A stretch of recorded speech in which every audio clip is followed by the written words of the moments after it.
You've heard the whispers, felt the pull. The divine law reveals how the universe has been guiding you in silence, waiting for you to remember. This is not a book. It's a doorway into the sacred order of reality. The Divine Law. Introduction. Beyond the veils of time and illusion, a sacred current flows, unchanged, eternal, and radiant. This is the divine law, the breath of the cosmos, murmuring beneath the surface of all things. It has called to you, not by chance, but by design, beckoning your soul to remember what it has always known. The divine law is not buried in riddles nor hidden in complexity. It is the primal harmony, the song of creation sung before the stars were born. Though veiled in mystery, it is not unreachable. It lives in the stillness between thoughts, in the hush of dawn, in the pulse of your own heart. Those who came before have walked this path in silence and awe. Their footprints are etched into the sands of forgotten temples, encoded in chants carried on Himalayan winds, concealed in the geometric breath of sacred symbols. Now, the same eternal flame that guided them illuminates your way. This sacred text is not merely read, it is remembered, for it stirs the ancient knowing within you, the divine ember long hidden beneath layers of fear, doubt, and distraction. As you receive these words, know that they were always meant for you, planted like a seed in your soul, waiting for this very moment to bloom. All of existence moves in divine rhythm, shaped and sustained by laws unbreakable and infinite. You are not a separate observer of these laws, but their living expression. In aligning yourself with them, you return to the source. You become the key that unlocks hidden realms, the vessel through which miracles flow. This initiation requires reverence. It asks for the surrender of illusion, the shedding of borrowed truths, and the courageous remembrance of your divine origin. The path is ancient, yes, but it is alive within you, waiting to be awakened by your choice. You have not come here by accident. The universe, in its exquisite intelligence, has drawn you to this sacred doorway. What lies beyond it is yours to discover, and the time of unveiling is now. Part 1. The Great Awakening, Remembering the Law. Chapter 1. The Whisper Beneath the Noise. In a small village among rolling hills, Eleanor sat at her worn wooden table, threading her needle as she had done countless mornings before. The morning light streamed through her window, casting familiar shadows across her work. Yet on this day, something shifted. As her hands moved through their practiced dance with fabric and thread, she began to hear a whisper, soft as silk, yet clear as crystal. At first, she thought it was the wind through the curtains, or perhaps a neighbor's distant voice. But the whisper persisted, speaking words she couldn't quite grasp, yet somehow understood in her heart. The universe speaks first in whispers. You have felt these gentle nudges, these quiet moments when something deeper than thought stirs within you. These are not mere coincidences or flights of fancy. They are the first rays of awakening breaking through the clouds of unconscious living. Each soul carries within it a divine transmitter, eternally connected to the source of all creation. Your current life circumstances, whether filled with abundance or seeming lack, are not your destiny. They are simply the accumulated echoes of unconscious patterns. The divine law operates ceaselessly, responding not to what you say you want, but to the silent broadcasts of your deepest beliefs. When you begin to question the surface reality of your life, when you sense there must be something more, you are hearing the law's eternal call. It speaks through unexpected meetings that feel charged with meaning, through dreams that linger in your morning thoughts, through persistent ideas that won't release their hold on your imagination. In a bustling city far from Eleanor's village, Harold sat at his desk reviewing the day's headlines. For 20 years he had arranged other people's stories, but tonight was different. As sleep claimed him at his desk, he found himself walking through a dreamscape where a path of golden light emerged beneath his feet. With each step the path brightened, revealing itself only as he moved forward. In that luminous moment, Harold understood. The path had always been there, waiting for him to notice. This golden path beckons to you now. Like Harold, you stand at the threshold of recognition.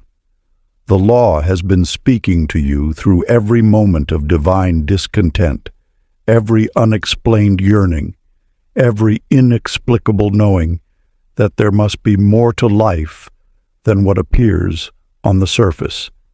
As the ancient practice of awakening suggests, find a quiet space where you won't be disturbed. Close your eyes and allow your breath to become gentle and regular. Let your awareness drift back through the corridors of your life, noting the moments when something seemed to call to you. A book that practically leapt into your hands, a chance meeting that changed your direction, a persistent dream that wouldn't fade. These are not random events. They are the law's whispered invitations to awaken to your true nature. Chapter 2. The Ancient Covenant. In the gentle light of a late afternoon, Walter ran his weathered hands across the brass latches of an old chest that had belonged to his grandfather. As the lid creaked open, time itself seemed to pause. Among the treasured remnants of generations past lay a leather-bound volume, its spine cracked with age, its chapters yellowed by centuries. As you will come to understand, such discoveries are never mere chance. They are moments when the universe opens a door to ancient wisdom. The truth you are about to encounter has been preserved through ages, passed down by those who understood the eternal principles that govern all creation. From the mystery schools of Egypt to the sacred temples of India, wise ones have always known what modern quantum physics is only beginning to grasp, that consciousness shapes reality, that thought precedes manifestation, that the mind aligned with universal law becomes a channel for infinite possibility. These ancient keepers of wisdom did not hide the truth to keep it secret, but to preserve it for those ready to receive it. In every age, in every culture, they embedded this knowledge in symbol and metaphor, knowing that those who sought with sincere hearts would find their way to understanding. In the quiet corners of a city library, Clara organized ancient texts, performing her daily duties with practiced care.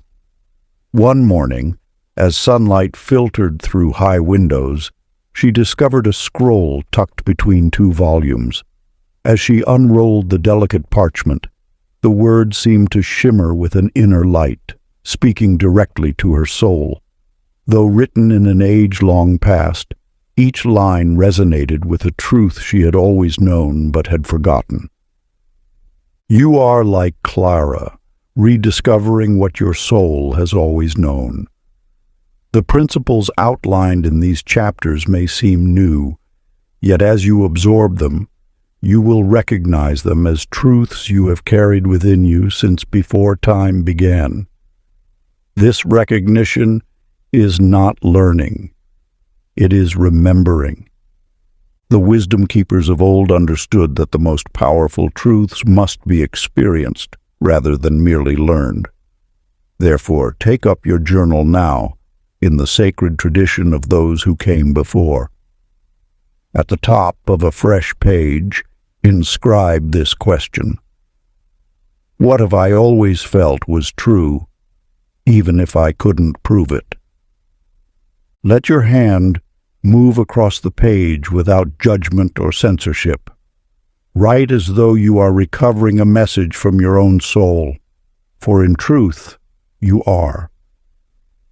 This practice connects you to the lineage of all who have sought and found the eternal truth that now seeks expression through you. Chapter 3. The Hidden Thread.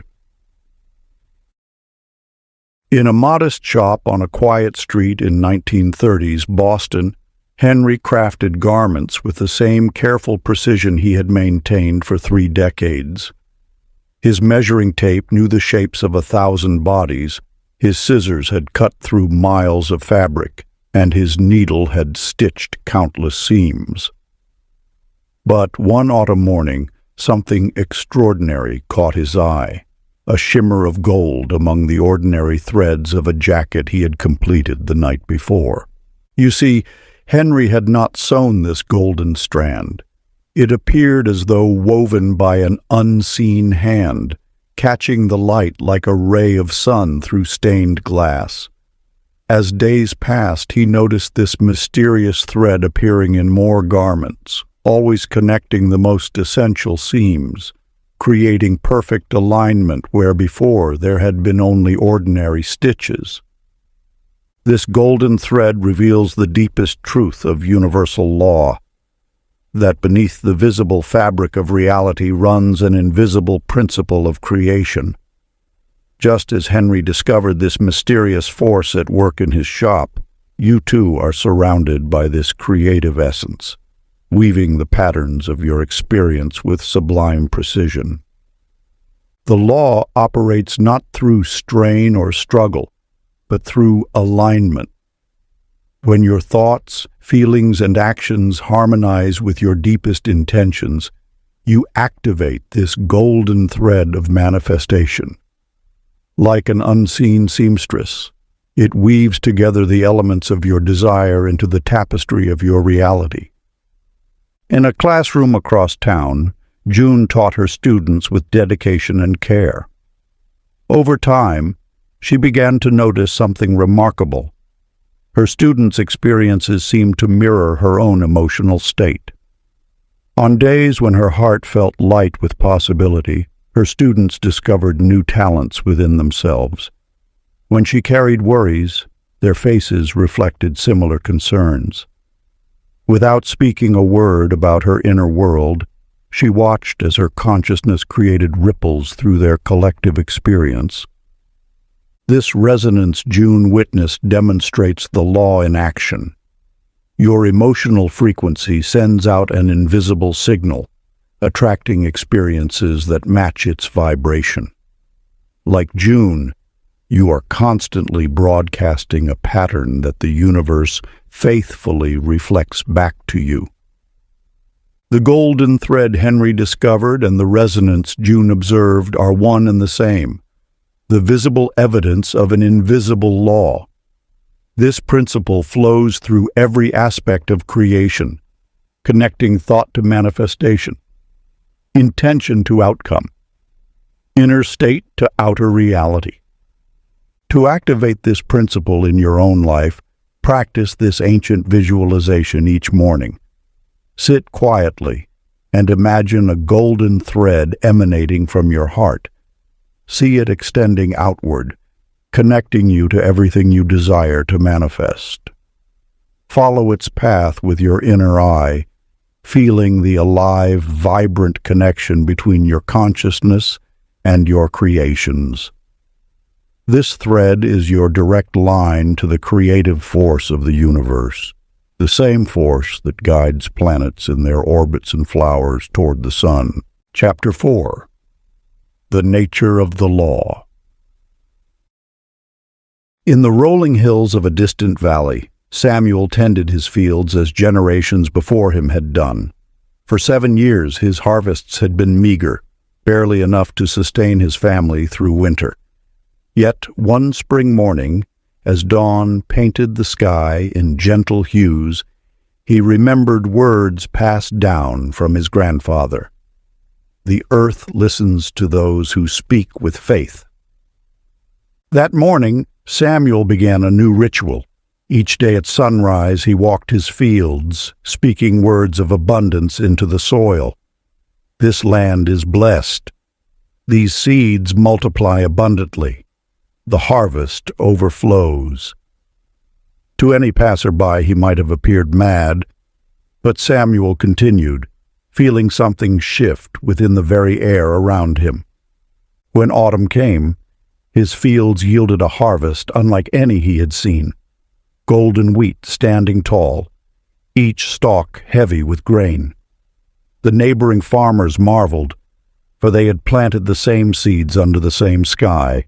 You see, the divine law operates with the same unwavering consistency as the law of gravity. It requires no belief to function, just as an apple falls whether or not you understand the force that draws it earthward.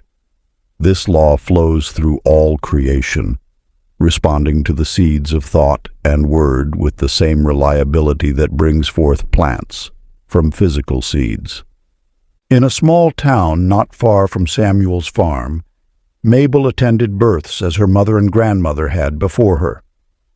After decades of practice, she noticed that difficult deliveries often coincided with her own unspoken tensions.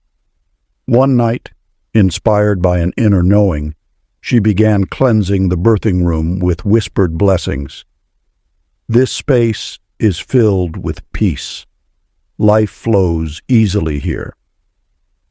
The shift was remarkable. Not only did her patients seem more at ease, but complications decreased noticeably. Yet Mabel had changed nothing in her medical practice. Only the invisible atmosphere she created through her conscious use of the law. The law responds not to your hopes or wishes, but to the energy you emanate. It is entirely impersonal, like electricity flowing through a circuit. The current doesn't judge whether you wish to light a room or power a machine. It simply flows according to established principles. This truth unveils why some find success effortlessly while others struggle despite their best efforts. The law operates through resonance, not through effort. Samuel and Mabel didn't force their outcomes. They aligned themselves with the law's natural operation. To begin working consciously with this principle, practice this time-honored affirmation 3 times daily. The law is working through me, even now. Speak it upon waking at midday and before sleep. Not as a plea or wish, but as a recognition of an eternal truth. Just as you might state, gravity is holding me to the earth. For in acknowledging the law's constant operation, you step into conscious partnership with its creative power. Chapter 5. The Sacred Mirror. In a bustling city street, a small salon stood as a testament to the law's reflection. Edith, who had styled hair for 20 years, began noticing an unmistakable pattern.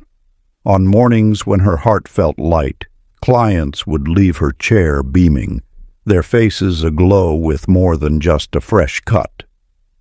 Yet on days when worry clouded her thoughts, even her most loyal patrons seemed to leave slightly dissatisfied, despite her technical skill remaining unchanged. You must understand this vital truth. The world around you serves as a living mirror, reflecting not your wishes or your words, but the essence of your being. This is the sacred mirror principle. a fundamental aspect of the divine law that shapes every interaction, every outcome, every moment of your existence. When Edith realized this truth, she discovered that her salon was not merely a place of business. It was a reflection of her inner sanctuary. As she cultivated peace within, her mirrors seemed to shine brighter. Her scissors moved with greater grace, and her clients responded in kind. Her revenue doubled not through marketing strategies or extended hours, but through this simple alignment with the law. In the same city, Ruth managed a boarding house that had known better days. Her tenants were distant, doors closing quickly at her approach. Each evening, she would sit alone in her small office, the weight of isolation pressing heavily upon her heart. Until one day, she understood. Her loneliness was not something being done to her, but through her. Ruth began tending to her own heart as carefully as she tended to her building. She started taking her tea in the common room instead of her office, not to force conversation, but to nurture her own comfort with companionship. Gradually, almost imperceptibly, the atmosphere of the house began to shift. Doors remained open longer. Conversations lingered. Smiles appeared where there had been only nodding acknowledgments. This transformation occurred not because Ruth changed her tenants, but because she changed herself. The law, in its perfect reflection, simply mirrored her inner shift in the outer world. The sacred mirror principle reveals why affirmations alone often fail to create lasting change. Words spoken against the current of your true feeling state are like ripples trying to change the course of a mighty river. The law responds not to what you say, but to what you are. To work with this principle, establish this ancient practice. Each morning, stand before your mirror. Look deeply into your own eyes, the windows to your soul. Speak one truth about yourself that resonates with love. Not a wish or a hope, but a recognition of what already exists within you. This is not an exercise in positive thinking, but a moment of authentic alignment with your inner light. The mirror before you is more than glass and silver. It is a sacred tool for aligning with the law's reflective nature. As you practice this ritual, you strengthen your awareness of how the outer world mirrors your inner state, enabling you to work more consciously with the divine law. Chapter 6. The Power of Being. In the depths of an abandoned theater, Victor sat before a grand piano, his fingers dancing across the keys in pure communion with the music. No audience filled the dusty seats. No applause followed his crescendos. Yet in those private moments, he radiated such complete joy that the very walls seemed to vibrate with his essence. He played not to be heard, but because music was his truth, his state of being. You must grasp this essential wisdom. The law responds not to what you do, but to who you are. Your actions, however skillful, are secondary to your state of being. Victor attracted success not because he sought it, but because he embodied the pure essence of music itself. When a lost traveler stumbled upon Victor's private concert, the energy was so magnetic that word spread like wildfire. Soon, the empty theater filled with those drawn to the authenticity of his performance. Victor had manifested acclaim without seeking it, through the law of vibration and being. The law operates through resonance, not effort. Your outer world must align with your inner state. This is an immutable principle of creation. What you are being will always speak louder than what you are doing. In a small village, Louise understood this truth in her own way. Each morning before dawn, while her bakery lay quiet, she would sit in peaceful gratitude. She felt the abundance of life flowing through her, even before opening her shop. She didn't merely think about prosperity or work harder. She became abundance itself. As surely as dew forms on morning grass, Louise's bakery began to flourish. Customers appeared as if guided by an unseen hand. Her shelves emptied earlier each day. Yet the true miracle wasn't in the increased sales. It was in how naturally it all unfolded, flowing from her state of being rather than from anxious doing. Your identity is the mold into which life pours its possibilities. When you shift who you are being, the universe must rearrange itself to match your new vibration. This is not magical thinking. It is the law expressing itself through your consciousness. To align with this principle, you must establish your declaration of being. This is not a list of goals or affirmations, but a sacred statement of identity. Take a clean sheet of paper and write, "I am becoming." Let the words flow from your deepest truth, not your surface desires. This declaration becomes your morning invocation, not a plea to the universe, but a reminder of who you truly are. Read these words each dawn as the sun brings light to the world. This is not a mere exercise in positive thinking, but a conscious alignment with the law of being. Your declaration serves as the energetic blueprint from which your reality will naturally unfold. Chapter 7. The First Gate, Awareness. Along the iron rails that stretched across the countryside, Frank guided his train with practiced precision. Yet his most important discovery came not from the mechanical rhythms of his work, but from a simple practice he began one autumn morning. Before each stop, he would pause, close his eyes, and whisper his gratitude for the journey, for his passengers, for the gift of motion itself. As time passed, Frank noticed something extraordinary. The days he practiced this ritual flowed with remarkable grace. Delays diminished, passengers smiled more readily, and even the weather seemed to cooperate with his schedule. He had stumbled upon a fundamental truth. Awareness precedes transformation. You stand now at the threshold of a profound understanding. The divine law operates continuously, whether you notice it or not. But awareness, pure, conscious attention, is the torch that illuminates your creative power. Without this light, you remain caught in unconscious patterns, recreating the same circumstances again and again. Think of your mind as a garden. Until you become aware of what you've planted, you cannot choose what grows. Your thoughts, feelings, and beliefs are seeds scattered in fertile soil.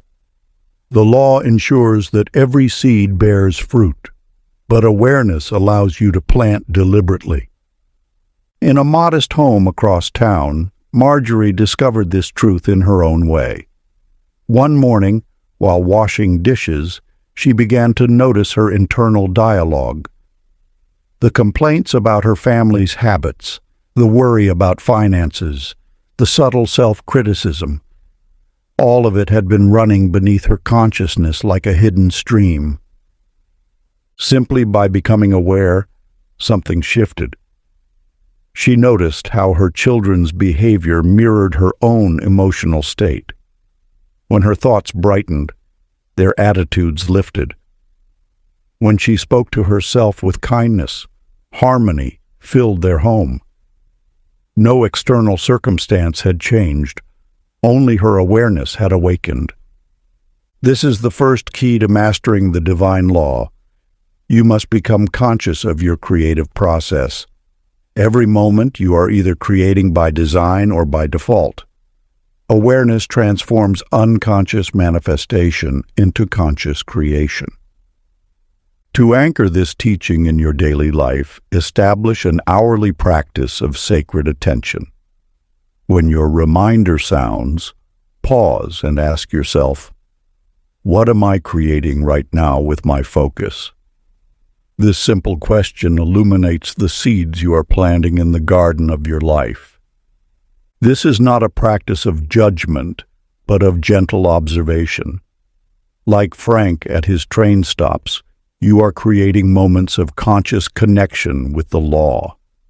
Like Marjorie in her kitchen, you are shining the light of awareness on your creative power. Chapter 8. The Illusion of Control.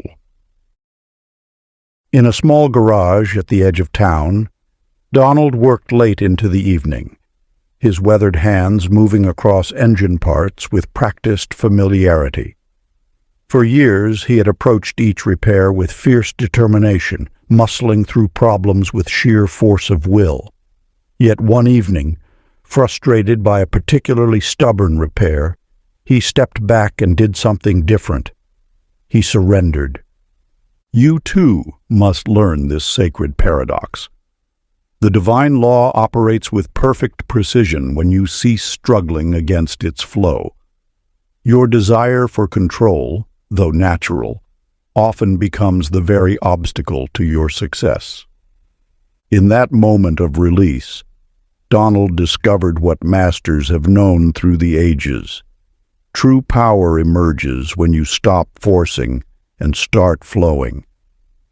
The engine that had resisted his efforts for hours suddenly revealed its needs, as if whispering its secrets to hands that had finally learned to listen. This is the essence of divine surrender. It is not weakness, but wisdom. When you release your grip on how things must be, you allow the infinite intelligence of the universe to work through you. Like water, finding its path downhill, manifestation becomes effortless when you align with the natural flow of creation. Helen, a widow raising her teenage son alone, learned this truth through her own journey. Each day she had tried to control every aspect of his life, his choices, his friends, his future. Her love, though pure, had become a cage of anxiety and control. Only when she finally loosened her grip did she witness the miracle. Her son began to flourish, making wise choices that surprised her, revealing an inner wisdom she had never trusted to emerge. You see, the universe holds a vision far greater than your limited perspective can grasp. When you surrender your need to orchestrate every detail, you open yourself to possibilities beyond your imagination. This is not abandonment of responsibility, but rather a shift from rigid control to divine cooperation. Your task now is to identify what you must release. Each evening, in the sacred quiet of your room, write down one thing you've been clutching too tightly. It might be an outcome you're forcing, a relationship you're controlling, or a fear you're feeding. Take this paper and either burn it safely or tear it deliberately, letting each piece carry away your need to manage what is not yours to manage. This ritual is not merely symbolic. It is a physical declaration of your trust in the divine law. As you watch your written words transform through flame or fragment through your fingers, feel the lightness that comes with true surrender. This is the paradox of power. In releasing, you become free to receive. Chapter 9. The Divine Dialogue. In a bustling telephone exchange, George sat before his switchboard, connecting calls as he had done for 15 years. Yet one morning, something shifted. Between the familiar clicks and buzzes of incoming lines, he began noticing patterns. Calls that seemed to answer questions he had just pondered, numbers that appeared in meaningful sequences, and conversations that carried messages meant precisely for that moment. The universe speaks in a language more ancient than words. Its voice reaches through the fabric of everyday life, weaving messages into the seemingly ordinary. You are surrounded by this divine communication, though you may have forgotten how to listen. Like George at his switchboard, you too are receiving signals constantly. The universe orchestrates events, encounters, and moments of insight with perfect timing. That book that falls open to exactly the page you need to read, the song that plays with lyrics matching your current situation, the repeated number sequences that catch your eye. These are not coincidences, but cosmic correspondence. In a small flower shop across town, Betty arranged bouquets as she had for decades. Yet recently she noticed something extraordinary. Certain colors would appear with unusual frequency, drawing her attention. Purple flowers would arrive unexpectedly when she contemplated spiritual growth. Yellow blooms would manifest abundantly during periods of mental clarity. Numbers began appearing in patterns, delivery times, flower counts, invoice totals, all carrying subtle messages she gradually learned to interpret. The universe's language is symbolic, speaking through the poetry of existence rather than literal words. It communicates through feelings, through instant knowing, through those quiet nudges that whisper, "Pay attention." When you begin to notice these patterns, you activate a deeper level of awareness that has always been available to you. Your task now is to become conscious of this divine dialogue. Create a synchronicity log, a sacred record of the universe's communications. For 7 days, document every unusual sign, every meaningful coincidence, every persistent pattern that catches your attention. Note the numbers that repeat, the symbols that appear, the chance encounters that feel significant. This practice is not merely about recording events. It is about training your awareness to recognize the subtle language of the divine. As you document these synchronicities, you'll begin to see the invisible threads that connect seemingly random occurrences. The universe will speak more clearly as you demonstrate your willingness to listen. Write without judgment, without trying to force meaning. Simply observe and record. What you may initially dismiss as coincidence will reveal itself as conversation, a cosmic dialogue you've been engaged in all along, though perhaps unaware. Chapter 10. The Master Key Revealed. In the quiet hours before dawn, Morris sat at his workbench, surrounded by the tools of his trade. That night his dreams had taken him through endless corridors, each door yielding to a single golden key that seemed to pulse with inner light. Upon waking, the truth blazed through his consciousness. He had glimpsed something far beyond mere locks and mechanisms. You stand now at the threshold of understanding. Through these chapters, you have traced the outline of a profound truth. The divine law operates through your consciousness, waiting to be recognized and embraced. Like Morris's dream key, your aligned thoughts and beliefs unlock every door in the vast mansion of existence. This master key is not fashioned of metal, but of understanding. When you grasp that your internal world shapes your external reality, You hold in your hands the power to transform every aspect of your life. This is not a metaphor. It is the most practical truth in the universe. Consider how a physical key works. It must align perfectly with the mechanism to turn. So too must your consciousness align with the truth of your divine nature to activate the law. Your thoughts, feelings, and beliefs must match the reality you wish to create. This alignment is not forced. It flows naturally from your recognition of who you truly are. Dorothy, a seamstress in a small town, discovered this truth through an unexpected channel. After years of struggling to build her business, she began a simple practice. Each morning, she would sit quietly and align her thoughts with the truth of abundance. "I am worthy of prosperity," she would whisper. "The universe flows through me as infinite supply." At first, nothing seemed to change, but gradually, as her inner alignment strengthened, her outer world began to shift. New clients appeared, opportunities emerged. Her talents were recognized in ways she had never imagined. The key was not in her actions, but in her alignment. This transformation awaits you now. The master key is already in your possession. It always has been. Through alignment with the divine law, you activate a power that transcends all apparent limitations. This is not about forcing change through will, but allowing transformation through alignment. Your practice now becomes both simple and sacred.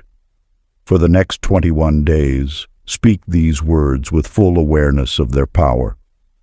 I now hold the master key. I align. I allow it. I received it. Let each word resonate with your entire being. Speak them not as mere affirmation, but as recognition of an eternal truth. This ritual is more than repetition. It is realignment. With each declaration, you turn the master key, unlocking new dimensions of possibility in your life.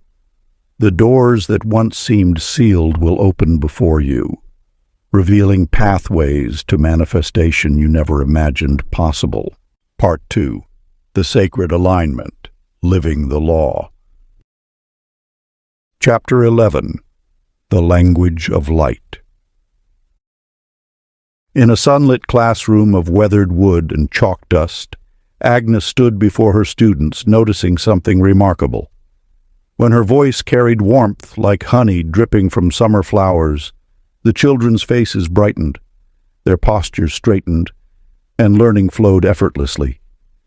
Yet when worry or fatigue tinged her words, a shadow seemed to fall across the room, dimming the very air they breathed.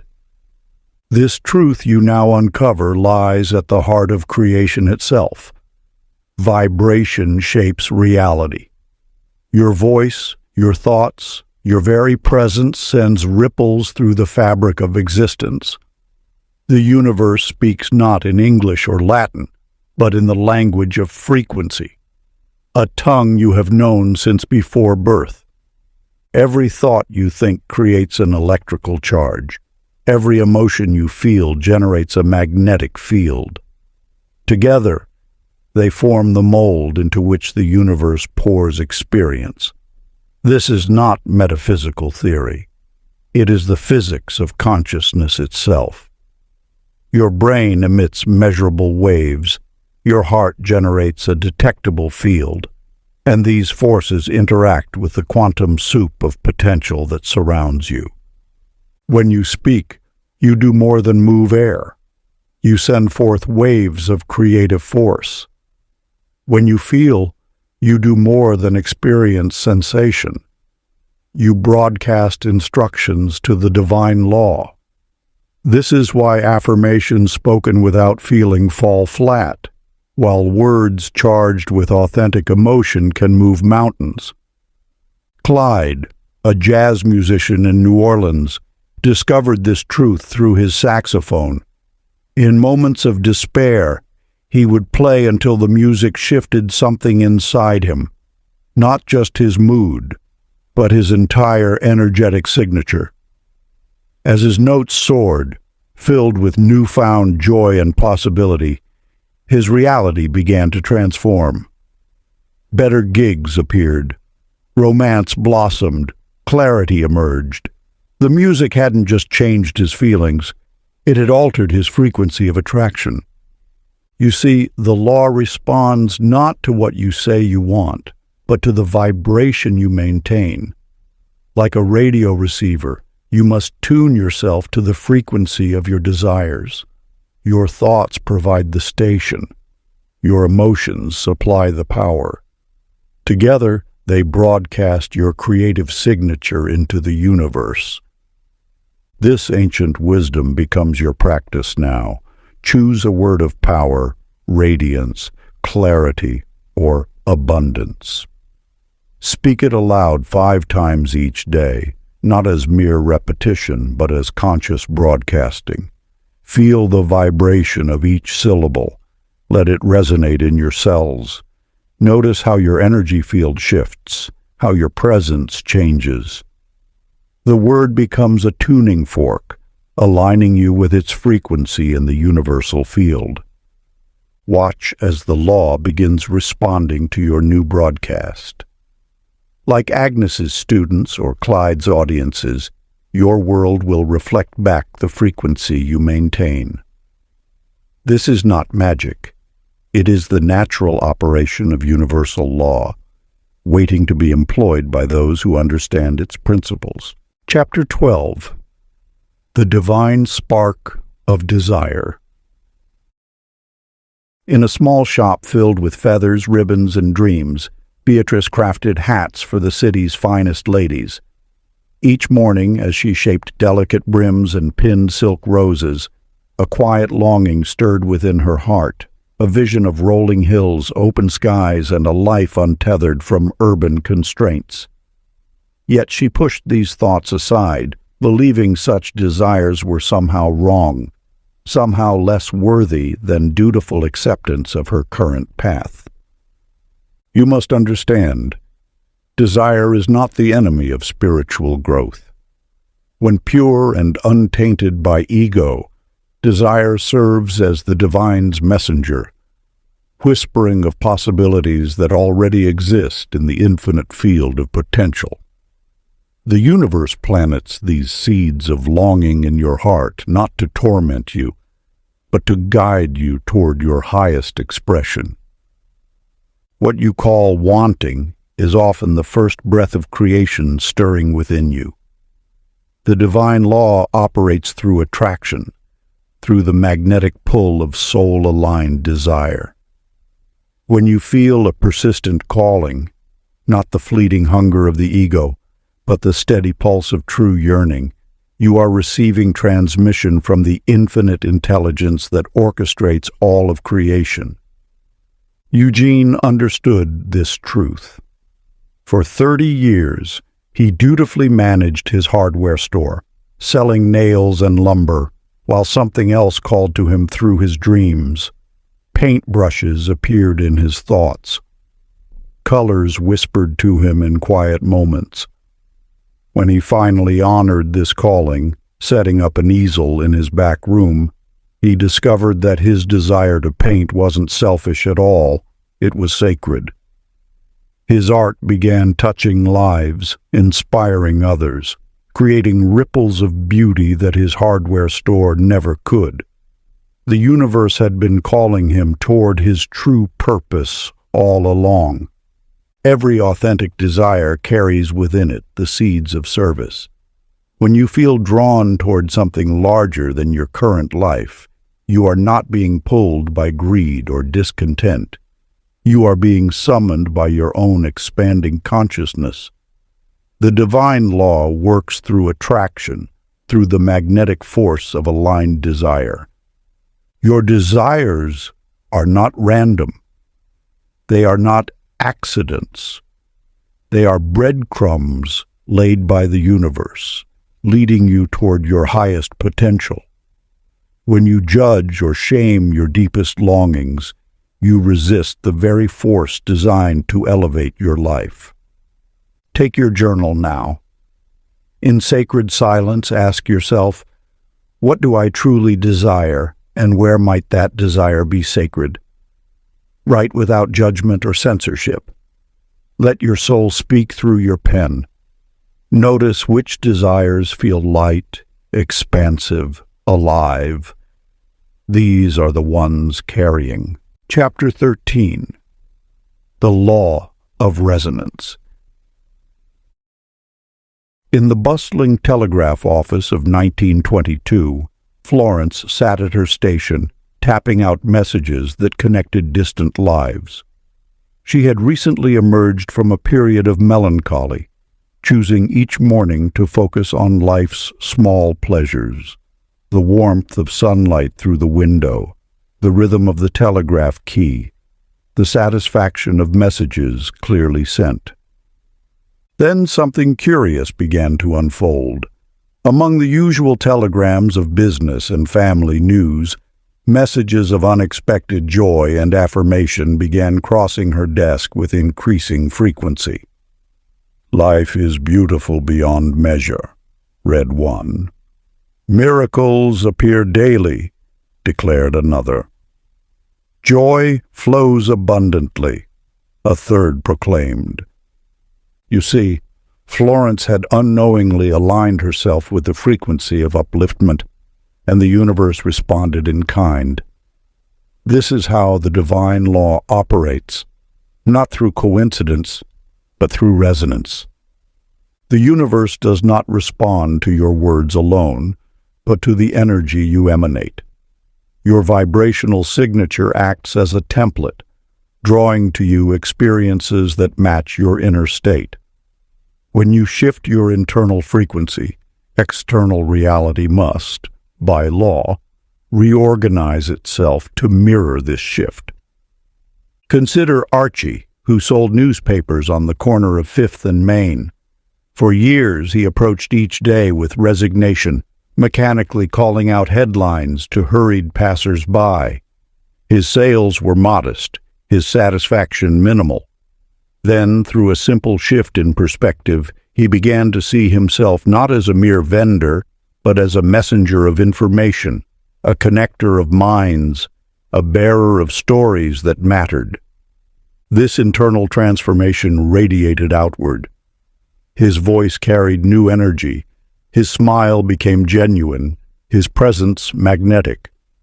Soon, regular customers went out of their way to buy from him. They lingered to chat, recommended him to friends, and left generous tips. Nothing about his newspapers had changed, but everything about his energy had. The law responds not to what you do, but to what you are being while you do it. Your emotional frequency is the mold into which circumstances flow. When you understand this principle, you hold the key to conscious creation. Your task now is to become precisely aware of your vibrational output. Begin this practice today. Each hour, pause and rate your emotional state from 1 to 10. Notice where you are on the scale of alignment. If you find yourself at a lower frequency, use your breath to shift your state. Let music lift your spirits. Move your body to change your energy. This is not mere mood management. It is vibrational architecture. Through this practice, you will develop what the ancient ones called energetic precision, the ability to consciously calibrate your frequency to match your desired outcomes. The universe cannot help but respond to your adjusted vibration, for this is the way of the law. Chapter 14. The Myth of Lack. In the harsh winter of 1932, Dolores stood in her modest kitchen, gazing at her last loaf of bread and single bowl of soup. The widow's heart held no bitterness, only gratitude for what remained. When a knock echoed through her small home, she discovered 3 weary travelers seeking shelter from the cold. Without hesitation, she welcomed them, breaking her bread into 4 equal pieces and dividing her soup among their bowls. As they shared this simple meal, warmth filled more than their bodies. It illuminated their spirits. The next morning, Dolores woke to find baskets of food on her doorstep, left by neighbors who felt inexplicably moved to share their provisions. You see, the law of abundance operates beyond the visible plane of material resources. What appears as scarcity is merely a veil cast by limited thinking. When you release attachment to the illusion of not enough, you align with the truth of infinite supply. Consider Hank, whose grocery store crumbled during those same difficult years. After losing everything, he made an extraordinary choice. Instead of clutching tightly to what little remained, he began offering credit to struggling families, creating payment plans that honored their dignity. He shared farming tips with customers, teaching them to grow their own food. His store became more than a business. It transformed into a center of community abundance. Within months, his generosity returned. Farmers offered him the first choice of their harvest.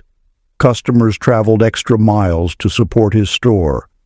His books showed more profit than ever before. Yet profit had ceased to be his primary measure of wealth. The divine law responds not to your need, but to your consciousness. When lack appears in your experience, it signals not a shortage in the universe, but a constriction in your awareness. Abundance is not a quantity to be acquired. It is a frequency to be embodied. You cannot attract prosperity by focusing on its absence. The law aligns with your dominant vibration, not your desperate petition. When you serve from fullness rather than need, when you give from abundance rather than sacrifice, you activate the eternal flow of universal supply. Now step into this truth through direct experience. Today, perform one spontaneous act of giving. Share something you value, not from duty or expectation, but from the pure joy of abundance in motion. Then, observe how this act shifts your internal state. Notice how generosity dissolves the illusion of scarcity, revealing the endless flow that has always been your true inheritance. Chapter 15. The Hidden Belief. In the quiet halls of St. Mary's Hospital, Muriel tended to her patients with unwavering care, yet her own heart carried wounds that no medicine could heal. Each evening, she returned home to relationships that echoed a painful rhythm, partners who dismissed her needs, spoke harsh words, or vanished without explanation. Through her tears one night, a truth emerged like dawn breaking through storm clouds. The memory surfaced, her mother's voice. "Love always hurts, darling. That's how you know it's real." This childhood whisper had become a command to the universe, shaping her reality with the precision of an unseen sculptor. The law knows no difference between beliefs that lift you up and those that hold you down. It simply responds, manifesting experiences that match your deepest convictions. Your beliefs are spiritual blueprints, directing the flow of creation with unwavering accuracy. Raymond Wells traveled dusty roads selling household goods, his suitcase heavy with products but his pockets perpetually light. "Success is for other people," he would mutter, echoing his father's words. Yet one autumn morning, standing before a shopkeeper's mirror, he saw beyond his reflection to the source of his struggle.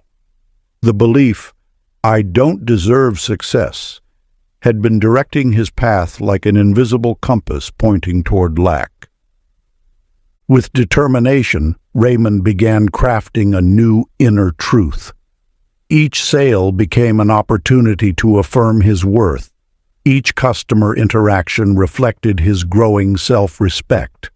Within months, his commission statements reflected not just a change in strategy, but a transformation in consciousness. You attract not what you want, but what you believe you deserve. The law responds not to your wishes, but to your deepest convictions about what is possible for you. These beliefs, often formed in childhood, operate like hidden commands in the universal system.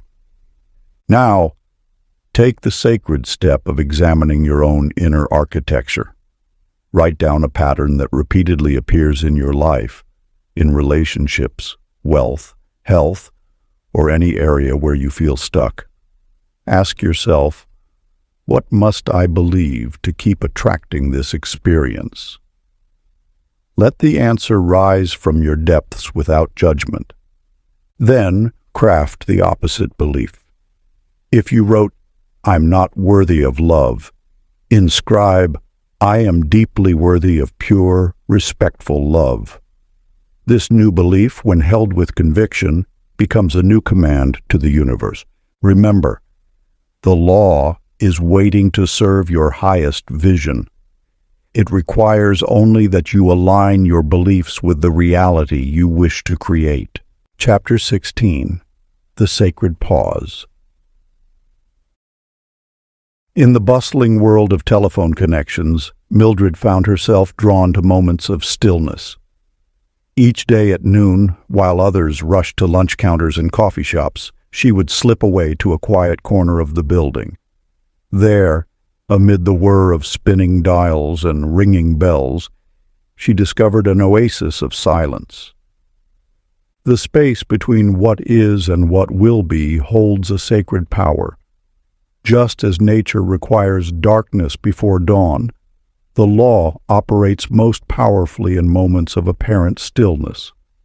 When you cease the constant doing, striving, and forcing, you create room for divine intelligence to work through you. Your role in manifestation is not endless action, but conscious allowing. The universe requires no assistance in growing flowers or orchestrating stars. It asks only that you prepare the soil of your consciousness and then step back in trust. Howard had worked metal since boyhood, his strong hands shaping iron into tools and trinkets. When the factory closed, leaving him without direction, his first instinct was to frantically search for the next opportunity. Yet something whispered to him to wait, to rest in the unknown. In that space of surrender, inspiration arose like morning mist. New possibilities emerged that his busy mind could never have conceived. The law operates with perfect timing, neither hurrying nor delaying.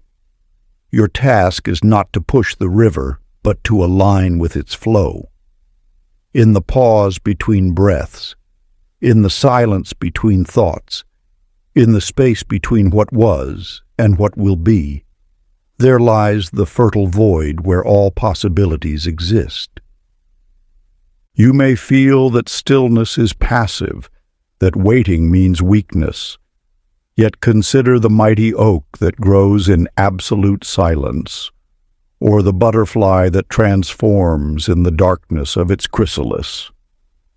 The greatest works of the universe unfold in quiet spaces. The void between your intention and its manifestation is not empty. It is pregnant with potential.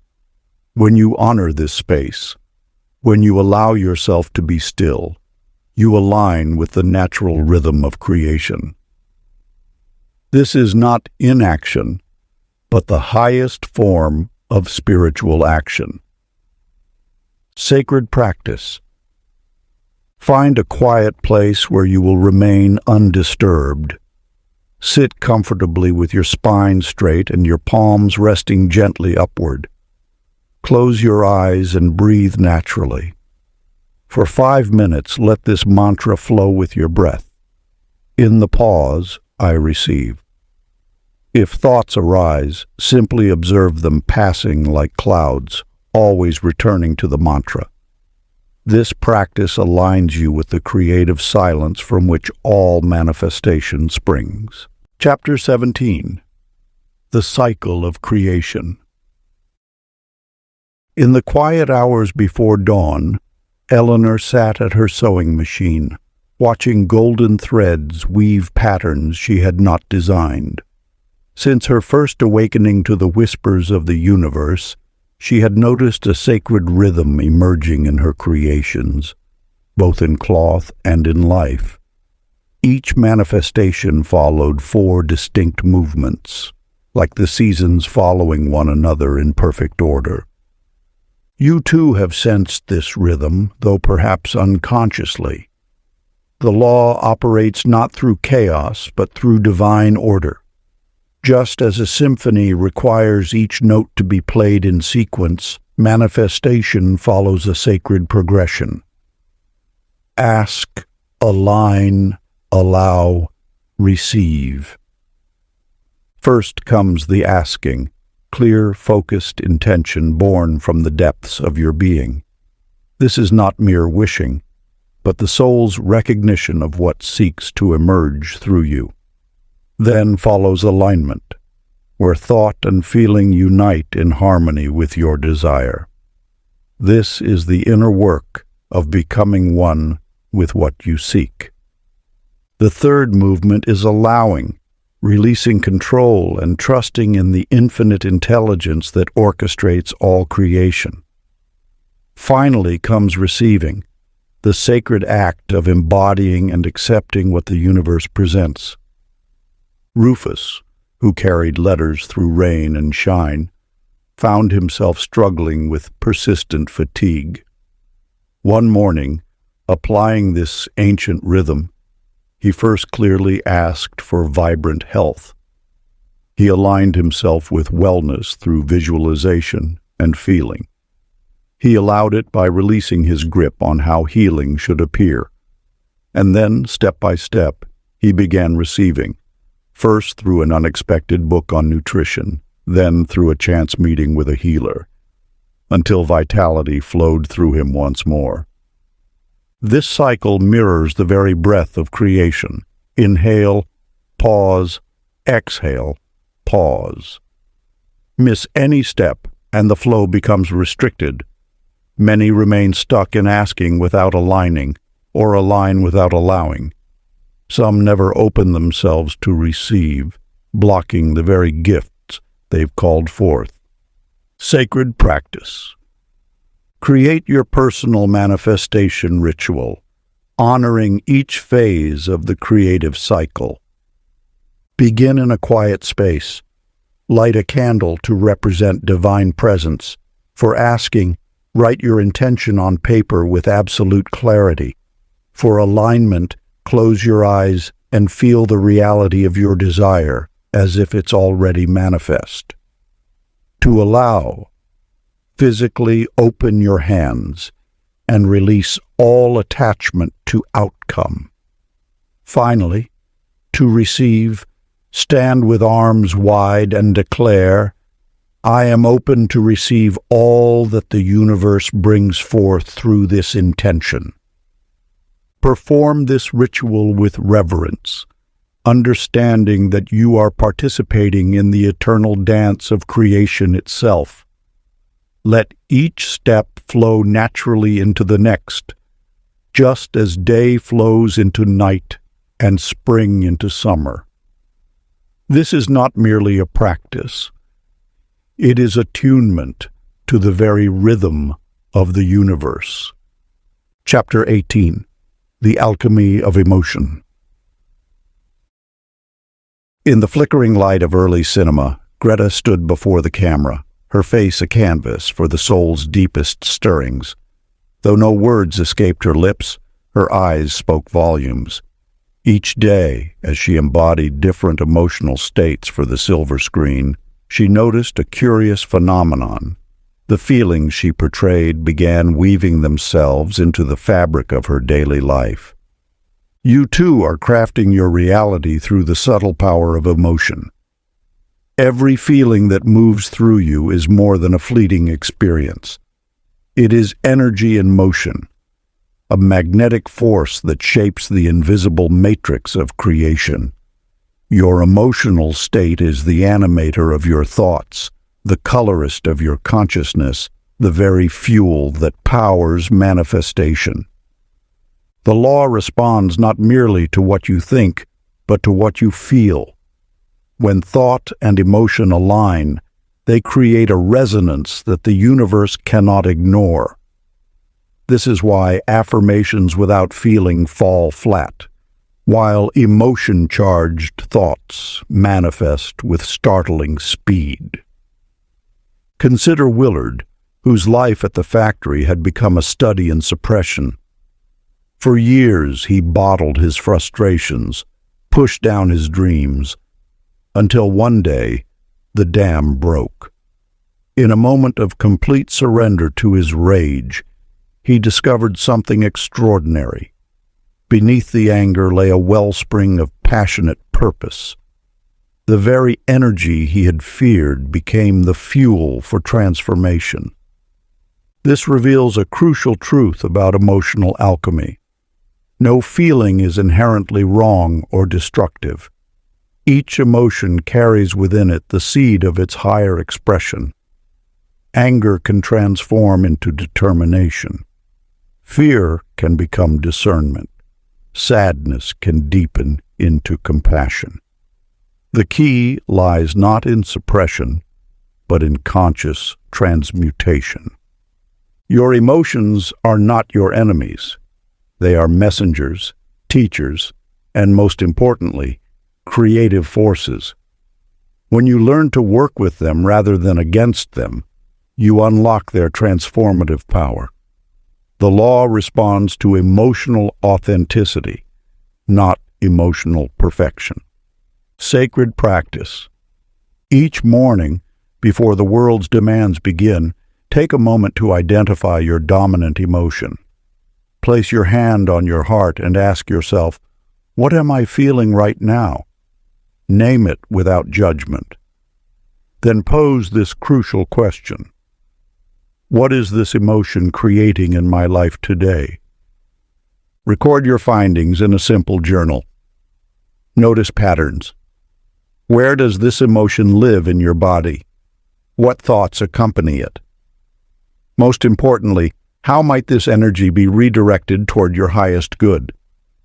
This is not about forcing positive feelings, but about understanding the creative power of your emotional state. Let each emotion flow through you with awareness, knowing it carries the seeds of transformation within it. Chapter 19. The Practice of Presence. In the aftermath of war, Lucille would sit by her window each morning, watching the sun rise over peaceful streets. Having known the constant vigilance of wartime, she began to savor these moments of safety with an intensity that transformed her. Each breath became a gift, each quiet morning a treasure. As she learned to rest in these moments of peace, something shifted. Job offers appeared unexpectedly. Kind neighbors brought opportunities. Her life began to flourish in ways she hadn't imagined possible. You see, the divine law knows only one moment, this one. It responds not to your memories of lack or your worries about tomorrow, but to the vibration you hold right now. When you truly understand this, you realize that your point of power is always in the present moment. The past exists only as memory, the future only as imagination. The law works through the eternal now. Think of your consciousness as a radio signal. The universe can only receive and respond to the frequency you're currently broadcasting. When your mind dwells in past pain or future anxiety, you scatter your creative power. But when you anchor yourself in the present, you become a clear channel for manifestation. Ned, a telegraph technician, discovered this truth through necessity. After years of declining health, he began a simple practice. Each morning, as he prepared the telegraph equipment, he would feel the cool metal beneath his fingers, listen to the clicking sounds, and breathe consciously. These moments of complete presence became his medicine. Within months, his health transformed. The healing he sought came not through desperate seeking, but through learning to be fully present. This reveals the sacred paradox of manifestation. The more deeply you inhabit the present moment, the more powerfully you can create your future. When you resist what is, you create tension that blocks the flow of good. When you embrace the now, you open yourself to infinite possibility. Your creative power lies not in what happened yesterday or what might occur tomorrow. It exists in this breath, this heartbeat, this moment of awareness. The law responds to your present state of being, not your hopes or regrets. Sacred practice. Choose one daily activity that you typically perform automatically. It might be brushing your teeth, washing dishes, or walking to your door. Transform this ordinary action into a sacred ritual of presence. Feel every sensation. Notice every detail. Let your awareness rest fully in the experience. This is not merely an exercise in mindfulness. It is a practice in accessing your point of power. As you learn to be present in one activity, you strengthen your ability to create consciously in all moments. Chapter 20. The Soul's Compass. In a small town where music filled the air, Alma moved from house to house, tuning pianos with practiced precision. For years, she relied on her trained ear to guide her work.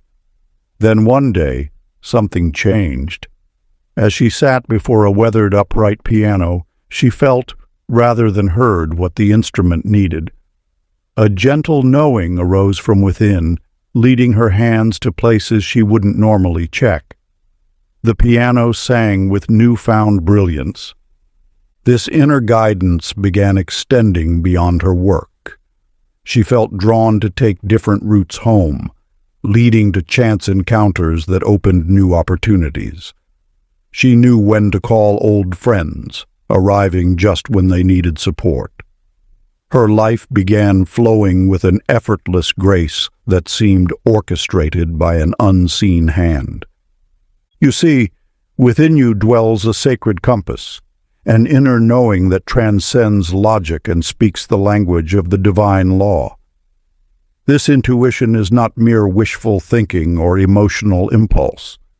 It is the universe's direct line of communication, speaking through the still chambers of your heart. The law operates through this subtle channel, offering guidance that your rational mind might dismiss. Yet this guidance carries the seeds of your highest good, aligning you with possibilities your logical mind could never conceive. Bert, who drove his taxi through city streets for decades, learned to trust this inner compass. One night, an inexplicable urge prompted him to take a different route home. Later, he learned his usual path had been blocked by a serious accident. Another evening he felt strongly drawn to decline a fare. The same passenger later made headlines for attempting to rob another driver. Time and again, his intuition proved itself not just reliable but life-saving. This inner knowing speaks to you as well, though perhaps in whispers you've learned to ignore. It arrives as a sudden thought, a feeling in your body, a persistent image, or a quiet certainty that defies explanation. The law works through these subtle signals, guiding you toward alignment with your highest good. Sacred practice. Find a quiet space where you won't be disturbed. Bring paper and pen. Close your eyes and ask one clear question about any area of your life seeking guidance. Sit in silence for several minutes, breathing gently. Write down the very first response that arises, whether it comes as a word, an image, a feeling, or a knowing. Do not judge or analyze the response. Simply record it. This first, unfiltered impression often carries the purest wisdom. Part 3. The Divine Embodiment. Becoming the Law. Chapter 21. The Test of Truth. Deep beneath the Earth's surface, Sherman worked his mining route as he had done countless times before. The rhythmic sound of his pickaxe echoed through the narrow passages until, without warning, the ground trembled and darkness engulfed him. As rocks sealed his exit, leaving him with only a small pocket of space and his lamp's dying light, Sherman faced a truth few ever encountered. The present moment was all he had. In those hours of solitude, as his breath became his only companion, Sherman discovered something remarkable. The more he surrendered to what was, rather than fighting against his circumstance, the more clearly he could feel a presence, a living force that had always been there, waiting to be acknowledged. His fear dissolved into a profound trust, and in that trust, he found peace. You see, the law reveals its greatest power not in moments of ease, but in times of trial. When your usual supports fall away, when darkness seems to surround you, you are being invited into a deeper relationship with truth. These moments of challenge are not punishments. They are sacred calibrations, asking you to demonstrate your alignment with the divine law. Virginia learned this truth when her husband fell ill. Each morning brought uncertain news. Each night carried the weight of possibility. Yet in this crucible of uncertainty, she made a choice that transformed everything. She chose to trust. Not with blind faith, but with the deep knowing that the law operates with perfect wisdom, even when human eyes cannot see its purpose. As she sat by her husband's bedside, Virginia began to understand that her doubts were not weakness. They were opportunities to choose trust again and again. Each moment of fear became an invitation to remember the truth, that the law never wavers, even when circumstances suggest otherwise. The universe does not send challenges to break your spirit, but to reveal your strength. When you face situations that test your faith in the law, you are being asked a sacred question. Do you still believe? This question comes not to shake your foundation, but to strengthen it, not to punish, but to prepare you for greater expressions of power. Sacred practice. Take a moment now to recall a challenge you currently face or one from your past. Sit quietly with it, feeling its weight and texture. Then ask yourself, what belief is this situation asking me to confirm? Let the answer arise naturally from within. Write it down, beginning with the words, "I know that." Make this statement your anchor, returning to it whenever doubt arises. This is not mere affirmation. It is a declaration of alignment with the law itself. Chapter 22. The Inner Sovereign. In the bustling heart of the city's central station, Irving managed countless trains, schedules, and staff with clockwork precision. His position granted him authority over hundreds, yet something within him whispered of a different kind of power. One morning, following an inner calling he could no longer ignore, he placed his resignation letter on his desk. The world expected him to fall into obscurity. Instead, he discovered that as his attachment to external authority diminished, a deeper influence emerged. Without a title to hide behind, Irving spoke his truth freely, mentored others authentically, and found his wisdom sought after more than ever before. You possess this same innate power, not the kind bestowed by titles or credentials, but the sovereign authority that flows from alignment with your inner truth.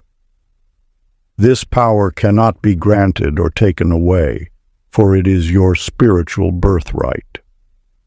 The divine law responds not to your position in the world, but to your position within yourself. When you stand firmly in your truth, the universe moves mountains. When you release the need for external validation, you activate a force greater than any earthly authority. This is the forgotten wisdom. Sovereignty is not something you achieve. It is something you remember. Consider Maud, who spent years stitching other designers' visions into reality. She sought permission from everyone, her family, her peers, the fashion industry, to create what her heart envisioned. Then one day, while holding a piece of silk in her hands, she realized she had been asking the wrong people. The only permission she needed was her own. Within months, Maud launched her own collection. She didn't wait for industry approval or external validation. She simply began creating from her truth. To her surprise, the very gatekeepers who once intimidated her now sought her unique vision. This is the paradox of true power.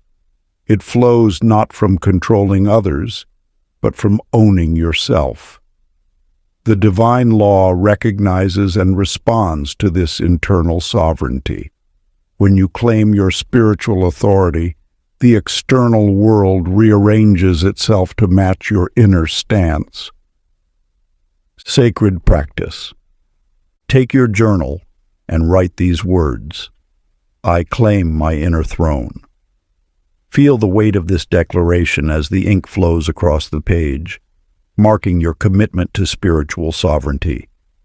Then, list 5 specific ways you will embody this sovereignty today. These are not tasks to complete, but expressions of your inherent authority. Sacred gestures that affirm the power already dwelling within you. Let each action arise from the truth that you are already complete, already powerful, already sovereign in your being. As you write, know that these words are more than mere intentions. They are proclamations of the divine law working through you, anchoring your rightful place in the cosmic order.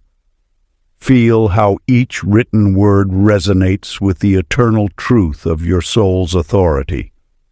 Chapter 23. The Path of Effortless Power. In the dimly lit jazz clubs of the city, Clyde's saxophone once sang with effortless grace.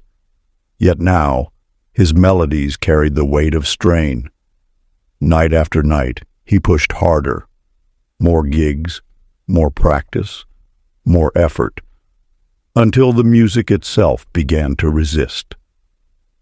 His hands trembled from exhaustion, and the notes that once flowed like water now emerged forced and mechanical. The law works not through strain, but through alignment. When you cease struggling against the current of life, you tap into a power greater than any human effort could produce. This truth revealed itself to Clyde one evening when, too tired to perform, he simply closed his eyes and allowed the music to play through him. In that moment of surrender, something shifted. The melody poured forth with an ease he hadn't known since his early days. The universe responds not to your striving, but to your state of being. When you release the grip of control, you open yourself to the natural flow of divine orchestration. This is not passive resignation, but active alignment with a higher intelligence. Consider Ida, who managed her apartment building with iron-fisted control. Every late payment sparked anxiety. Every maintenance issue demanded her immediate attention. She lived in constant fear that without her vigilance, everything would fall apart. Then, during a moment of complete exhaustion, she realized she could no longer maintain this level of control. In that space of surrender, Ida began trusting in a higher order. She stopped hounding tenants and started blessing them instead. She released her grip on every detail and focused solely on maintaining her own peace. To her amazement, rent payments became more regular. Quality tenants appeared, and maintenance issues resolved themselves with unexpected ease. This is the paradox of divine law. What you cease to control, you begin to influence. Power flows not from forcing, but from allowing. When you step back from the constant doing, you create space for the universe to work through you, rather than against you. The law requires no force. It asks only for your alignment and trust. Like a river that flows naturally around obstacles, creation moves most powerfully when unimpeded by human struggle. Sacred practice. Select one area of your life where you've been pushing too hard. Write in your journal, "I trust the law is working here." Each day, return to this declaration and allow yourself to feel the relief of releasing control. Notice how situations begin to resolve themselves when you step out of their way. The universe has been waiting to support you. You need only allow it. Chapter 24. The Leap of Knowing. In the quiet corner of his repair shop, Oscar's hands moved across broken typewriters with practiced precision. Yet his mind dwelled not on the mechanical mysteries before him, but on an unshakable knowing that pulsed through his being. Though he had not yet received word about the position of master craftsman at the prestigious Writers' Guild, he felt the role was already his. This was not mere wishful thinking. It was a bone-deep certainty that transcended logic. You see, there exists a spiritual technology more powerful than hope, more certain than logic itself. When you move beyond wanting and wishing into the realm of knowing, you tap into the very frequency of manifestation. This knowing is not arrogance. It is alignment with what already exists in the spiritual plane. The law responds not to what you hope for, but to what you vibrate as truth. Oscar did not spend his days anxiously awaiting news. He simply continued his work with the quiet confidence of one who knows their place in the universe. When the letter arrived confirming his appointment, it felt less like a surprise and more like a natural confirmation of what he had already accepted as real. This same principle revealed itself through Blanche, who left her familiar life in Boston with nothing but an inner certainty that California held her destiny.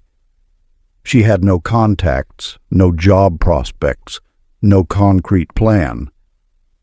What she did have was an unwavering knowing that each step would be revealed as needed. As she traveled westward, doors opened mysteriously. A chance meeting led to temporary housing. A wrong turn led to perfect employment. A delayed train resulted in meeting her future business partner. Time itself bends to the power of embodied belief. When you know, truly know, something is yours, you collapse the distance between desire and manifestation. This is not about positive thinking or mere optimism. It is about aligning your entire being with the frequency of what you know to be true. The law operates at the speed of certainty. When you shift from hoping to knowing, you move from the realm of possibility into the realm of inevitability. This knowing becomes the very foundation from which your reality springs forth. Sacred practice. Find a quiet space where you can be undisturbed. Close your eyes and speak aloud. I no longer hope, I know. As you speak these words, allow yourself to feel the difference between hoping and knowing in your body. Visualize yourself already being, doing, or having what you desire. Maintain this practice for 5 minutes daily, letting the certainty sink into your bones until it becomes your natural state of being. Chapter 25. The Kingdom Within. In a quaint village among rolling hills, Ethel taught piano to eager students, yet her heart yearned for deeper truth. She traveled to distant temples, sought wisdom from renowned teachers, and explored ancient traditions, convinced that enlightenment lay somewhere beyond her simple life. For years she wandered, collecting teachings like precious gems, always searching for that elusive final piece that would complete her spiritual puzzle. One autumn evening, exhausted from her travels, Ethel returned to her small cottage. As she sat at her familiar piano, fingers resting on the worn ivory keys, something shifted within her. The moonlight streaming through her window illuminated a truth she had overlooked. Every answer she sought already existed in the quiet sanctuary of her own heart. You must understand this eternal principle. The outer world is but a mirror of your inner kingdom. All that you seek in the vastness of existence already resides within you. The universe operates not from without, but through the sacred temple of your being. When you grasp this truth, you begin to see that every outer experience, every circumstance, every relationship, every manifestation is simply reflecting your internal state of being. The law works not by changing external conditions, but by responding to the vibration you maintain within. Consider Lester, who shined shoes on a busy street corner. While others saw mundane work, he cultivated an inner garden of gratitude. With each shoe he polished, he whispered thanks for the opportunity to serve. He blessed each coin received, each smile exchanged, each moment of connection. Gradually, his corner became known as a place of joy. Customers sought him out, not just for his craft, but for the peace they felt in his presence. His business flourished, his relationships deepened, and opportunities flowed, all because he tended first to his inner world. The law responds not to what you seek, but to what you are. When you align your inner being with truth, the outer world must, by divine decree, reconstruct itself to match your internal reality. This is not metaphor, but cosmic law. Sacred practice. Find a quiet space where you will remain undisturbed. Place your hand gently upon your heart. This gesture connects you to your inner kingdom. Close your eyes and breathe deeply. For 10 minutes, repeat with reverence, "The kingdom is within me now." Let each word resonate through your being, acknowledging that all you seek already exists within you. This is not mere repetition. It is recognition of an eternal truth. Chapter 26. The Embodied Light. In a bustling city hospital, Mavis moved through the sterile halls with a secret she could no longer contain. For years, she had felt the healing energy flowing through her hands, yet suppressed this gift out of fear of judgment. Each time she dressed a wound or administered medicine, she silently blessed her patients, watching as they recovered with unusual speed. One morning, something shifted within her. As she tended to an elderly man fighting pneumonia, she openly placed her hands on his shoulders and spoke a blessing aloud. The patient's breathing eased immediately, and his anxious family members felt a wave of peace wash over them. From that day forward, Mavis stopped hiding her light.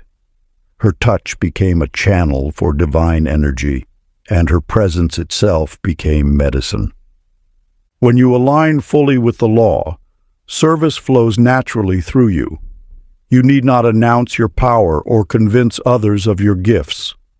Light does not preach, it simply shines.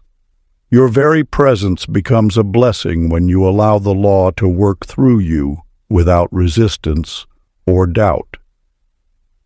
In a different part of town lived Gilbert, a handyman known for his quiet ways.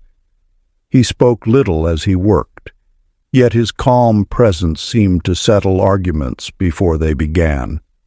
Neighbors noticed that when Gilbert repaired a fence or fixed a leaking pipe, the entire street felt different, more peaceful, more connected. Children stopped fighting, dogs ceased barking, and long-standing feuds mysteriously dissolved. Gilbert never spoke of spiritual matters. He didn't need to. His alignment with the law was so complete that transformation occurred naturally around him. He had become a living embodiment of peace, and that vibration rippled outward, touching all who came near. This truth stands eternal. The most powerful manifestation of the law is not in what you say or do, but in what you become. When you embody the law so completely that your mere presence shifts energy, you have discovered the deepest magic. Others are transformed not by your words or actions, but by their proximity to your aligned state of being. Sacred practice. Before entering any room or space, pause for a moment of sacred recognition. Silently speak these words with the full knowledge of their power. My light transforms this room. Do not force change or try to make anything happen. Simply carry the awareness that your aligned presence is enough. Watch as the energy shifts naturally around you. This is not about doing, it is about being the law in action. Chapter 27. The Divine Timeline. In a small attic workshop bathed in morning light, Phyllis bent over her sewing machine, threading an idea into reality. Night after night, she refined her invention, a device that would transform the way clothing could adapt to different body shapes. The world wasn't ready for her vision, yet she continued, guided by an inner knowing that transcended time. The law works through divine timing, moving with a wisdom beyond human understanding.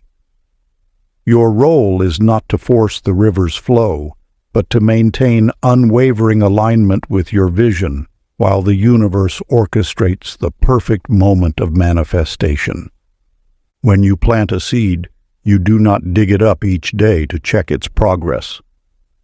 The law operates with similar precision. Each dream manifests according to an unseen schedule of spiritual ripeness. Patience is not passive waiting. It is active trust in the perfect unfolding of divine order. For 7 years, Phyllis's invention gathered dust in patent offices. Yet she held her vision steady, knowing that timing was not hers to control. When her device finally reached the market, it revolutionized adaptive clothing for those with physical challenges. The delay had served a greater purpose, allowing the world to develop the exact need for her creation. George, a radio announcer, faced a similar test of faith. For decades, he had nurtured a vision of creating programming that would uplift humanity's consciousness. Station after station rejected his proposal. The night before he planned to abandon his dream, the phone rang. A new network was launching, dedicated entirely to spiritual growth. They had been searching for exactly his vision. The universe's timing is immaculate. What appears as delay is often divine preparation, setting the stage for a manifestation far greater than your original vision. The law responds not to your timeline, but to your sustained vibration of certainty. When you find yourself in the waiting space, remember, manifestation is already complete in the unseen realm. Your role is to maintain alignment with this truth, allowing the perfect timing of its physical expression. The law never fails. It simply unfolds according to a schedule designed for the highest good of all involved. Sacred practice. Each morning, before the world's demands begin, center yourself in this eternal truth. Speak with quiet authority. It is already mine. I trust the perfect timing of its arrival. Let these words sink deeply into your being, not as hope, but as recognition of an immutable law. Your desire already exists in the invisible realm.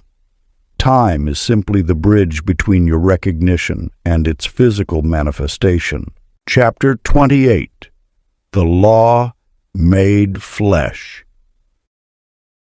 In the heart of a small southern church, Minnie lifted her voice in song, unaware that each note was crafting her destiny.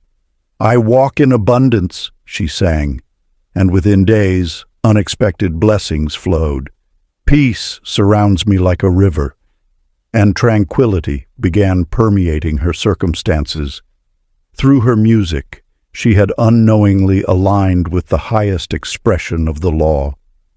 You must understand that true mastery of the divine law transcends mere knowledge.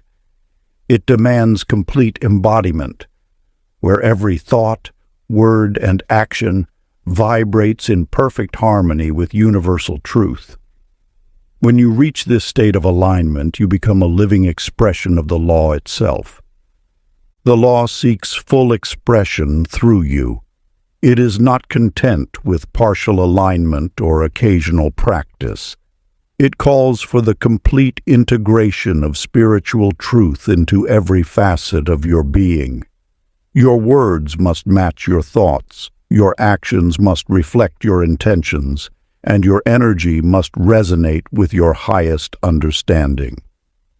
Earl, writing for the city newspaper, discovered this truth through an unexpected channel. His weekly column, Visions of Tomorrow, began as simple journalism. Yet as he wrote of a more harmonious community, those very scenarios materialized in the streets he described. His words, charged with conviction and aligned with truth, became blueprints for reality. This is the deeper mystery of the law. When you cease trying to use it and instead allow it to use you, your very presence becomes transformative. You no longer need to consciously direct energy or manipulate circumstances. Your natural state of being creates ripples of alignment in the world around you. The law is not a tool to be wielded, but a truth to be embodied. When you live in complete resonance with this understanding, your words carry the weight of creation, your actions spark transformation, and your mere presence shifts energy fields. You become a walking embodiment of the principle you once sought to master. Sacred practice. Select one divine quality, perhaps faith, peace, or abundance, and let it become your guiding light for transformation. Throughout your day, ask yourself, how can I live this quality today in speech, action, and thought? Let it infuse every interaction, every decision, every breath. Make it your constant companion, your inner compass pointing toward truth. This is not about performing or pretending, but about allowing this truth to express itself naturally through your being. You need not force it or strain. Simply open yourself as a clear channel through which this divine quality may flow. Watch as your world begins to mirror this embodied alignment, as circumstances and encounters naturally arrange themselves to reflect the quality you have chosen to embody. In this way, you become both the vessel and the expression of universal law. Chapter 29. The Master Within. Dorothy stood before her mirror, no longer searching for answers in her reflection. The woman who once questioned her every move now radiated quiet certainty. As she prepared for her day at the community center, she noticed how naturally wisdom flowed through her. Those who sought her counsel didn't see her past struggles. They saw only the light of truth shining through her presence. You now stand at this same threshold of transformation. The law has ceased to be something external you must grasp and has become the very essence of your being. Just as Dorothy discovered, true mastery arrives not with fanfare but with the subtle knowing that you are one with the principle itself. The divine law seeks expression through you, not as something to be learned, but as something you have become. When you reach this state of embodiment, teaching happens through presence rather than through words. Your very being becomes a testament to the truth you once sought so earnestly. Walt, who had spent years doubting the validity of these universal principles, found himself facing a young man whose skepticism mirrored his former self. At that moment, something shifted. Without preaching or convincing, Walt simply held space for this seeker's journey.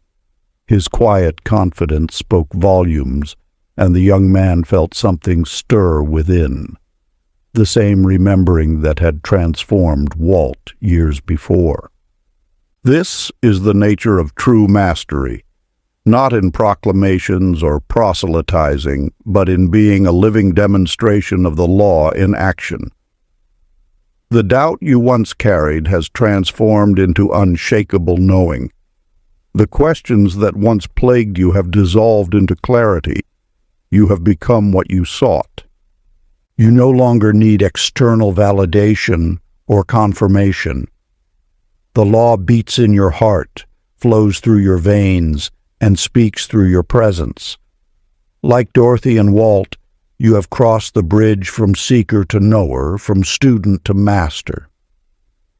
Sacred practice.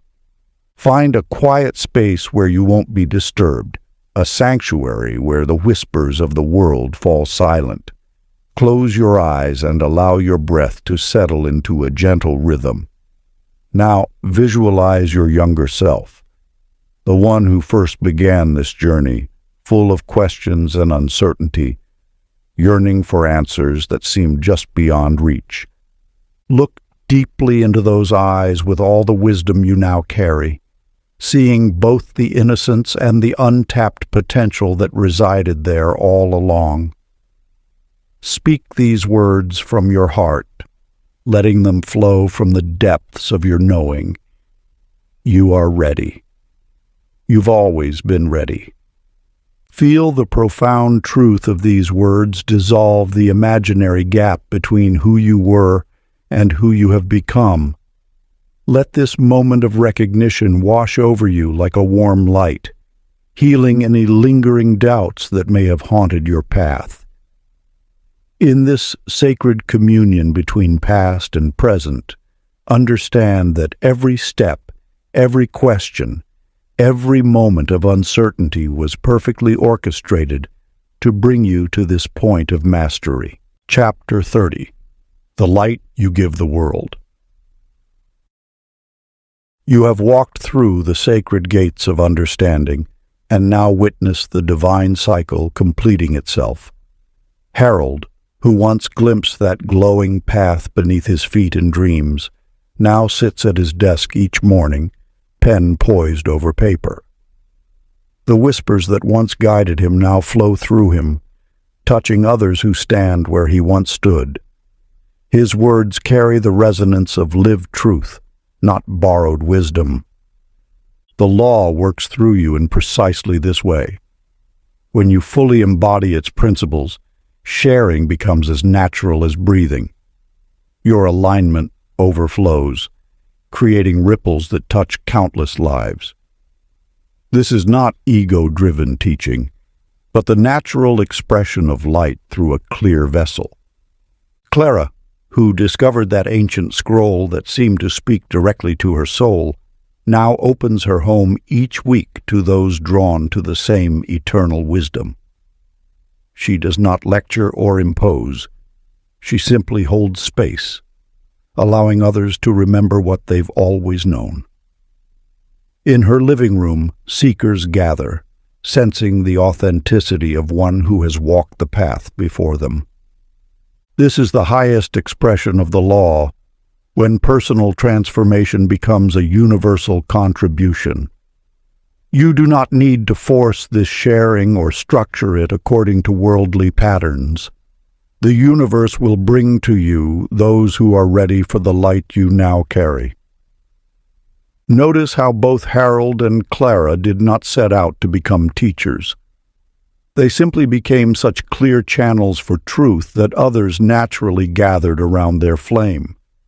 This is the way of authentic spiritual service, not through proclamation, but through presence. Your own journey has prepared you for this sacred role. Every doubt you faced, every breakthrough you celebrated, every moment of surrender, all of it equipped you to guide others. Not from a place of superiority, but from a space of shared remembering. The law now seeks to extend its reach through your awakened consciousness. Those who are ready will be drawn to your light, just as you were once drawn to the light of others. This is not about creating followers. It is about awakening leaders. Sacred practice. In the silence of your heart, ask, "Who is ready for the light I now carry?" Listen deeply. The universe will bring them to you. When they appear, share not from memory but from presence. Guide not through instruction, but through embodiment. Let your life be the teaching, and your peace be the invitation. Reach out, share, guide, pass it forward. Conclusion. You have crossed a sacred threshold. The wisdom contained within these chapters has not been given to you. It has been awakened within you. What appeared as words on paper were truly keys, unlocking the chambers of ancient knowing that have always resided in your heart. The divine law now flows through you as naturally as breath. You understand that each thought, each feeling, each moment of alignment or resistance shapes the fabric of your reality. This is not a power bestowed, but a birthright remembered. Your journey does not end with the closing of this book. Rather, this marks the beginning of your true work, living as a conscious co-creator with the universe. Every circumstance that arises becomes your classroom, every challenge your opportunity to demonstrate mastery, every interaction your chance to radiate truth. You no longer need to seek guidance outside yourself, for you have remembered that the Master Teacher dwells within. The law responds to your vibration with perfect precision, reflecting back to you the exact frequency of your being. Your life itself becomes the teaching, your presence the invitation for others to remember their own divine nature. The universe now moves through you with greater power, for you have removed the veils of doubt and hesitation. You understand that manifestation is not about forcing or controlling, but about allowing the natural expression of aligned energy. Your thoughts are electric, your emotions magnetic, and together they form the blueprint of your reality. Walk forward now as one who knows. Let your light shine not through preaching, but through presence. Trust in the perfect unfolding of divine timing. Remember that each soul you encounter is being led to their own awakening, just as you were led to yours. Mastery was never something to achieve. It was always something to remember. And now, you have remembered. Your journey doesn't end here. Click on this next audiobook that I promise will completely transform your perspective.